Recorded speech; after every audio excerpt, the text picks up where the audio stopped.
Welcome back guys. Targeted drug delivery system के last video पे हम पहुंच गए हैं। आज कैसे भी करके ट्राई करेंगे आपके इस यूनिट को खत्म करने का, जिसमें हम पढ़ेंगे कैरियर्स फॉर ड्रग टारगेटिंग। अब तक हम पढ़ते आ रहे थे कि हम टारगेटेड ड्रग डिलीवरी सिस्टम में ड्रग को टारगेट कर देते हैं पर्टिकुलर हमारी डिजीज पे, जहां ड्रग डायरेक्ट जाकर एक्शन शो करती है रादर देन बॉडी में घूमने के। ठीक है, तो अब हम कह रहे हैं कि हम ड्रग को टारगेट कर देंगे, ड्रग को पर्टिकुलर जगह पे पहुंचा देंगे। कैसे पहुंचाओगे?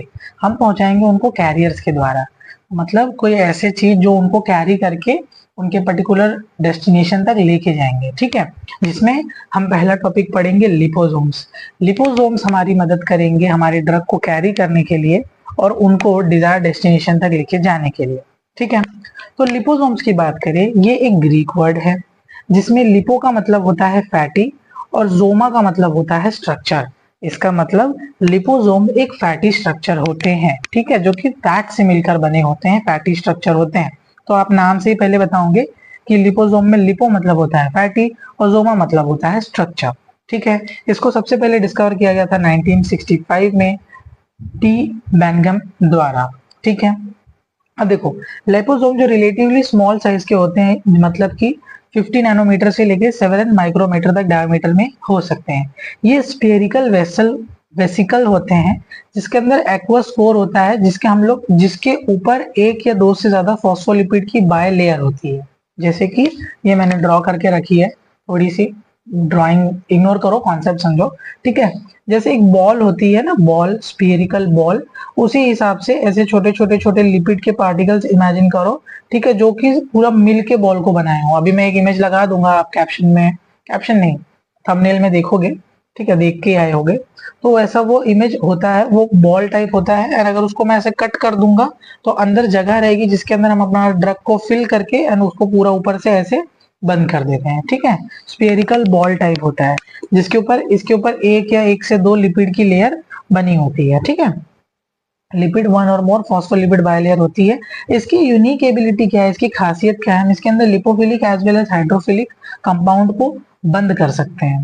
ठीक है, और जो हाइड्रोफिलिक मॉलिक्यूल है उनको बंद कर देंगे एक्वस सेंटर में। इसके सेंटर के अंदर हमारा जो हाइड्रोफिलिक है, जो मतलब वाटर के साथ नहीं रिएक्ट करता, डरता है, उसको हम इसके अंदर बंद कर देंगे। Because of their biocompatibility, biodegradability and low toxicity, aptitude to trap both hydrophilic and lipophilic drug, simplify site of drug delivery tumour liposomes have increase in the investigational system. क्या कह रहा है कि इनकी बायोकम्पैटिबिलिटी बहुत अच्छी है, मतलब ये बॉडी के साथ बहुत अच्छे से रिएक्ट करते हैं, खराब रिएक्शन नहीं देते। बायोडिग्रेडेबिलिटी इनकी बहुत अच्छी है, मतलब एक्शन देने के बाद ऑटोमेटिकली डिग्रेड होकर बॉडी से बाहर चले जाते हैं, टॉक्सिसिटी नहीं देखने के लिए मिलती है। और जो सबसे अच्छी इनके अंदर एबिलिटी है कि हाइड्रोफिलिक और लिपोफिलिक दोनों ड्रग को अपने अंदर बंद कर सकते हैं और ले जाके पर्टिकुलर जगह पर डिलीवर कर सकते हैं। ठीक है, इसीलिए बहुत ज्यादा जगह पे ये यूज हो रहा है।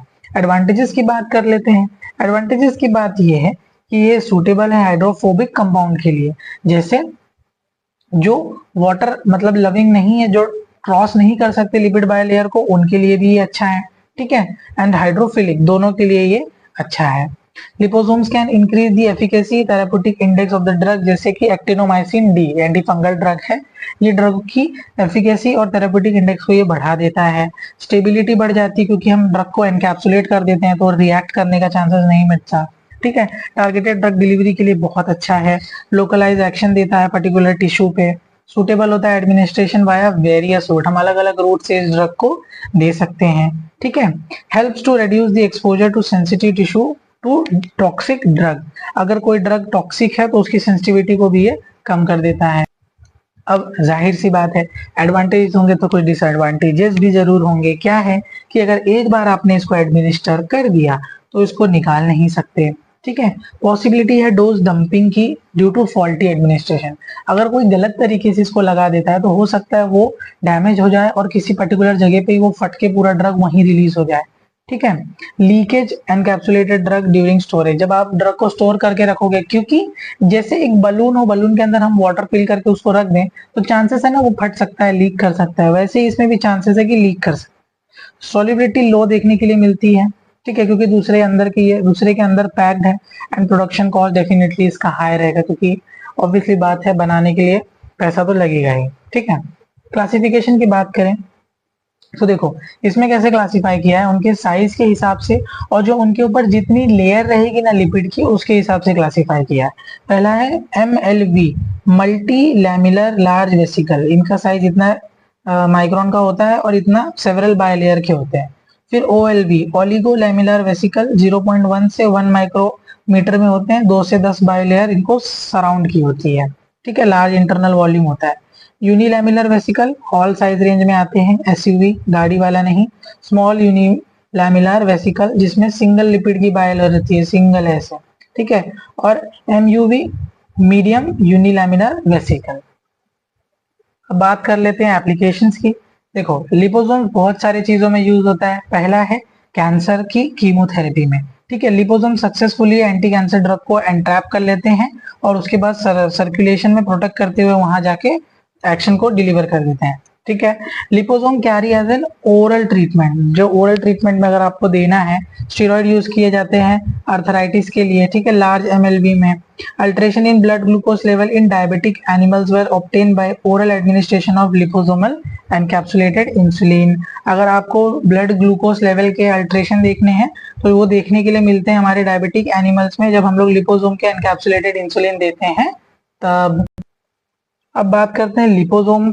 लिपोसोम यूज करा जाता है हमारा टॉपिकल एप्लीकेशन में भी, जैसे कि ट्राइको ट्रामाकिनोजोल, मेथोट्रेक्सेट, बेंजोकेन, ये सब जो हमारी टॉपिकल एप्लीकेशन पे ड्रग लगाई जाती हैं उनमें भी लिपोसोम का यूज करते हैं। पल्मोनरी से जब डिलीवर करना रहता है नेबुलाइजर्स वगैरह में तो भी हम लिपोसोम का यूज करते हैं। ठीक है, anti cancer drug, topical, pulmonary. Okay, ये था छोटा सा कॉन्सेप्ट हमारे लिपोसोम का। बड़ा सा एक बढ़िया सा डायग्राम बना देना लिपोसोम का। ठीक है, मस्त सब बायलेयर के साथ में, और इतनी सारी बातें आप लिख दोगे तो मोर देन इनफ है। सेकंड आता है हमारा, सेम टू सेम मैच करता है लिपोसोम से ही, बस इसका नाम है निनोसोम्स। क्यों? क्योंकि ये जो बना होता है ये भी बायलेयर से बना होता है, लेकिन ये बना होता है नॉन आयनिक सर्फेक्टेंट से। ठीक है, नॉन आयनिक सर्फेक्टेंट से बना होता है, इसीलिए इसका नाम होता है निनोसोम्स। ये भी नोवल ड्रग डिलीवरी सिस्टम है जिसमें हम एनकैप्सुलेट करते हैं मेडिकामेंट को और एक वेसिकुलर सिस्टम बना देते हैं।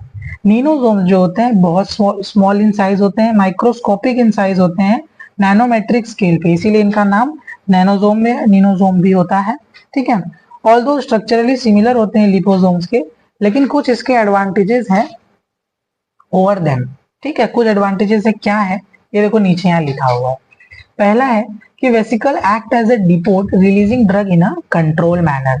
जैसे बस के डिपो नहीं होते जहां से ड्रग बस धीरे धीरे निकलती है, उसी प्रकार निनोसोम्स में एडवांटेजेस है लिपोसोम के मुकाबले। क्या है कि ये डिपो के जैसा एक्ट करता है और ड्रग यहाँ से धीरे धीरे निकलता है। ये लोग ऑस्मोटिकली एक्टिव हैं और स्टेबल हैं, इसीलिए ये स्टेबिलिटी बढ़ जाती है एंट्रैप ड्रग की। जो लिपोसोम थे वो ऑस्मोटिकली एक्टिव नहीं थे, इसलिए उनकी स्टेबिलिटी इतनी अच्छी नहीं थी, लेकिन इसमें हमें स्टेबिलिटी ज्यादा अच्छी देखने के लिए मिलती है। Improve therapeutic performance of the drug molecule by delayed clearance from the circulation, protecting the drug from biological environment, restricting the effect of target cell। ठीक है, and the surfactant use biodegradable, biocompatible and non immunogenic. अब क्या बोल रहा है, हमको therapeutic performance बहुत ज्यादा देखने के लिए मिलती है। क्यों भाई ज्यादा देखने के लिए मिलती है? क्योंकि हम इसमें जो ड्रग का क्लियरेंस है वो धीमे होता है सर्कुलेशन से, और बॉडी में ये बची हुई रहती है कैसे? बायोलॉजिकल एनवायरनमेंट से, restricting the effect of target cell. ठीक है, जो सर्फेक्टेंट हम इसमें यूज करते हैं वो बायोडिग्रेडेबल होते हैं, बायोकम्पैटिबल होते हैं और नॉन इम्यूनोजेनिक होते हैं। ठीक है, बायोडिग्रेडेबल मतलब मैंने बताया कि बॉडी में आराम से वो डिग्रेड होके बाहर चले जाते हैं, बायोकम्पैटिबल बॉडी के साथ बहुत अच्छे से रहते हैं, और नॉन इम्यूनोजेनिक मतलब इम्यून सिस्टम के साथ कोई छेड़खानी नहीं करते हैं। ठीक है, they improve oral bioavailability of poorly absorb drug. अगर कोई पुअरली ऑब्जॉर्ब ड्रग है जो कि पेट से इजीली ऑब्जॉर्ब नहीं होती है तो इससे इजीली ऑब्जॉर्ब हो जाती है। ठीक है, enhance the skin penetration of the drug, जो ड्रग स्किन से नहीं जाती वो इजीली इससे जा सकती है। They can be made reach at the site of action by oral, parenteral as well as topical routes. हम इनको तीनों तरीके से दे सकते हैं, ओरली भी, parenterally as well as topically भी दे सकते हैं। ठीक है, इसका handling, storage of surfactant require no special condition. जैसे उसमें स्पेशल कंडीशन की जरूरत पड़ रही थी, इसमें कोई स्पेशल कंडीशन की जरूरत नहीं है। अब इनका यूनिक इंफ्रास्ट्रक्चर होने के हिसाब से ये हाइड्रोफिलिक, एम्पीफिलिक और लिपोफिलिक सब मोइटी को एक साथ रख सकते हैं और आराम से वाइड रेंज ऑफ सॉल्युबिलिटी को ये दे देते हैं। Ninosome dispersed in the aqueous phase can be emulsified in a non-aqueous phase to regulate the delivery rate and administer normal vesicle in the non-external aqueous phase। अब इनके dispersion के वजह से हम इनको इजीली इमल्सिफाई कर सकते हैं नॉन एक्वस फेज में और रेगुलेट कर सकते हैं हमारी ड्रग की डिलीवरी को एडमिनिस्टर करके नॉर्मल या एक्सटर्नल फेज में। ठीक है, इतने सारे इसके एडवांटेजेस थे, बहुत ज्यादा है। अगर इसमें से आप कुछ भी याद रख के लिख सकते हो तो वेल एंड गुड। अब एडवांटेजेस के साथ आते हैं डिसएडवांटेजेस। डिसएडवांटेजेस की बात कर लेते हैं। तो डिसएडवांटेजेस में हम देखते हैं फिजिकल इंस्टेबिलिटी। फिजिकल इंस्टेबिलिटी निनोसोम्स का मेजर डिसएडवांटेज है। क्या? इसमें हमें एग्रीगेशन देखने के लिए मिलता है, मतलब जो पार्टिकल है एक दूसरे से चिपक जाते हैं। फ्यूजन देखने के लिए मिलता है। Niosome vesicle are loose, aggregate और fuse large vesicle to form uniformly and size of the niosome vesicle. मतलब जब ये छोटे छोटे पार्टिकल्स होते हैं, जब ये बॉडी में रहते हैं तो एग्रीगेट होकर फ्यूज हो जाते हैं, एक दूसरे के साथ चिपक जाते हैं, जिसके वजह से क्या एक लार्ज पार्टिकल बना लेते हैं और उसके वजह से ये डिसएडवांटेज हमें देखने के लिए मिलता है। लीकिंग ऑफ एंट्रैप ड्रग, जो एंट्रैप ड्रग रहती है उसके हमें लीक देखने के लिए मिलता है, वो लीक कर जाती है कभी कभार। ठीक है। Hydrolysis of encapsulated drug limiting the shelf life of the dispersion. जब हम लोग एनकैप्सुलेट करते हैं ड्रग को तो हाइड्रोलिसिस देखने के लिए मिलता है, जिसकी वजह से शेल्फ लाइफ जो है वो कम हो जाती है।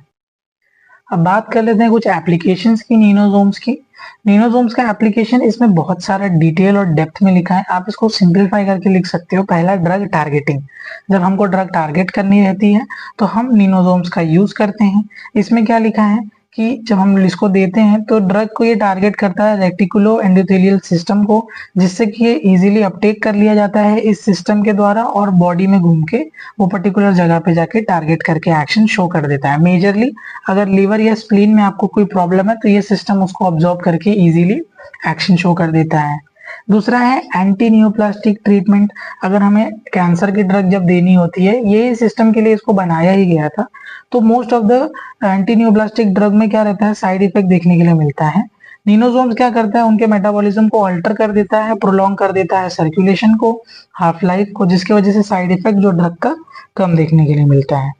एक स्टडी की गई थी, डॉक्सोरिबोसिन और मिथोट्रेक्सेट, दोनों एंटी कैंसर ड्रग है, सेपरेट स्टडी की गई थी, जिसमें हमें पता चला कि जो अनट्रैप्ड ड्रग हैं उनका पॉलिफरेशन कम होता है और प्लाज्मा लेवल कम रहता है और एलिमिनेशन ज्यादा हो जाता है, और वहीं जो ट्रैप्ड ड्रग हैं उनका प्लाज्मा लेवल बढ़ा हुआ है और एलिमिनेशन बॉडी में से कम हो गया है। पेप्टाइड की डिलीवरी कर सकते हैं। नॉर्मली जब हम लोग पेप्टाइड को देते हैं ओरली रूट से तो एंजाइम वगैरह के साथ रिएक्ट करके वो ब्रेक डाउन हो जाता है, लेकिन निनोसोम से देते हैं तो वो इंटेस्टाइन में डिग्रेड नहीं होता है और बच के निकल जाता है और हमारा एक्शन दे देता है। इम्यून रिस्पॉन्स की अगर हमको स्टडी करनी है तो हम देते हैं, क्योंकि इनकी जो इम्यूनोलॉजिकल सिलेक्टिव एक्शन होता है वो ज्यादा रिएक्ट नहीं करते, लो टॉक्सिसिटी होती है, स्टेबिलिटी ज्यादा होती है। ठीक है। और हम लोग इनको जो बॉडी में ये एंटीजन को प्रोवोक करके इम्यून रिस्पॉन्स को शो नहीं करता है। हीमोग्लोबिन को ये कैरी कर सकता है। इनका साइज इतना छोटा है कि ये इजीली हीमोग्लोबिन को कैरी कर सकते हैं बॉडी में और ऑक्सीजन को डिलीवर कर सकते हैं। एंड लास्टली मोनोक्लोनल एंटीबॉडीज में भी इनका यूज किया गया है। अब हम लोग बात कर लेते हैं हमारे लास्ट टॉपिक की ऑफ यूनिट 4 NADS, जिसका नाम है नैनो पार्टिकल्स। नैनो पार्टिकल्स नाम से ही कह रहा है कि बहुत ही छोटे पार्टिकल्स हैं। ठीक है, नैनो पार्टिकल्स हैं, मतलब ये डिलीवर करते हैं पॉलीमेट्रासाइक्लिक नैनो पार्टिकल, एकदम छोटे छोटे। मेन गोल इसको डिजाइन करने का ये है कि हम कंट्रोल साइज कर ले पार्टिकल्स का और उनकी सरफेस कैरेक्टरिस्टिक्स को कंट्रोल करें, जिससे कि उनका फार्माकोलॉजिकल एक्टिव एक्शन जो है वो ज्यादा अच्छे देखने को मिलेगा। ठीक है। इनके भी कुछ एडवांटेजेस हैं। क्या एडवांटेजेस हैं? Increase in the stability of any volatile pharmaceutical agent, easily and cheaply fabricated large quantity by a multitude of method. मतलब इसकी स्टेबिलिटी अच्छी है, किसी भी फार्मास्यूटिकल एजेंट से इजीली और चीपली बन जाता है। हमको कुछ करना नहीं, बस पार्टिकल को छोटा छोटा छोटा छोटा टुकड़े में तोड़ देना है। ठीक है। Significant improvement over all the traditional and oral intravenous method of administration, efficiency and effectiveness. हमारे जो ट्रेडिशनल ड्रग के कंपैरिजन में, आईवी रूट के कंपैरिजन में इफेक्टिवनेस इसकी ज्यादा देखने के लिए मिलती है। ड्रग डिलीवर करते हैं हायर कॉन्सेंट्रेशन पे, ठीक है, pharmaceutical agent at desire location, desire location पे हम ड्रग को डिलीवर कर पाते हैं हायर कॉन्सेंट्रेशन में। इसमें हमारे पास चॉइस होती है पॉलीमर को चूज करने की और ability to modify the drug release. ठीक है, इसीलिए ये बहुत ज्यादा कैंसर थेरेपी में यूज होते हैं, वैक्सीन को डिलीवर करने के लिए, कॉन्ट्रासेप्टिव्स को और टारगेटेड एंटीबायोटिक्स को डिलीवर करने के लिए ये यूज किए जाते हैं। वही डिसएडवांटेजेस की बात करें तो छोटा साइज होने की वजह से लार्ज सरफेस एरिया हो जाता है, पार्टिकल जुड़ जाते हैं। Physical handling of nano particle is difficult, ठीक है, लिक्विड और ड्राई फॉर्म दोनों में। लिमिटेड ड्रग लोडिंग होती है और टॉक्सिक मेटाबोलाइट कभी कभी इसमें बन सकते हैं। नीचे उसका प्रिपरेशन दिया हुआ है कि वो कैसे बनाए जाते हैं। लास्टली बात कर लेते हैं एप्लीकेशन की, क्या क्या काम में आते हैं। हम वैक्सीन के एडजुवेंट बना सकते हैं, डीएनए की डिलीवरी कर सकते हैं, ऑक्यूलर डिलीवरी मतलब आईज में अगर कोई ड्रग को डिलीवर करना है तो वहां हम इसको कर सकते हैं। ठीक है, इंटरनलाइजेशन एक प्रोसेस होती है जिसमें mammalian cell surface functionalize carbon nanotubes एक प्रोसेस है, आप इसको याद कर सकते हैं। इंटरनलाइजेशन वैक्सीन की डिलीवरी कर सकते हैं, जीन की डिलीवरी कर सकते हैं, ट्रांसपोर्ट कर सकते हैं, पेप्टाइड्स की टॉक्सिसिटी कम करके इंक्रीज कर सकते हैं हम इफेक्टिवनेस। लास्टली कैंसर की थेरेपी में भी काम आता है और डायग्नोस्टिक पर्पस के लिए भी हम इसको यूज कर सकते हैं। ब्लड का इम्यूनो एसे वगैरह जब करना रहता है या कैंसर की थेरेपी हमको देखनी रहती है तो भी हम इसका उसमें यूज कर सकते हैं। तो फाइनली हम खत्म करते हैं हमारे यूनिट 4 एनडीडीएस को। जो इसमें एक और टॉपिक सिलेबस में देखने के लिए मिलता है वो मोनोक्लोनल एंटीबॉडी का है। एंड जहां तक मुझे याद है हम 6 सेमेस्टर कौन सा सब्जेक्ट का नाम था, एक सब्जेक्ट था उसमें हम इसको पढ़ते हैं, बायोटेक्नोलॉजी में हम पढ़ते हैं कि मोनोक्लोनल एंटीबॉडी क्या है। आप पढ़ के आए भी होंगे तो आई होप वहां से आप एक बार देख लेंगे तो आप उसको लिख लेंगे। तो हमारा 4th यूनिट एनडीडीएस का खत्म हुआ। मिलते हैं नेक्स्ट वीडियो में।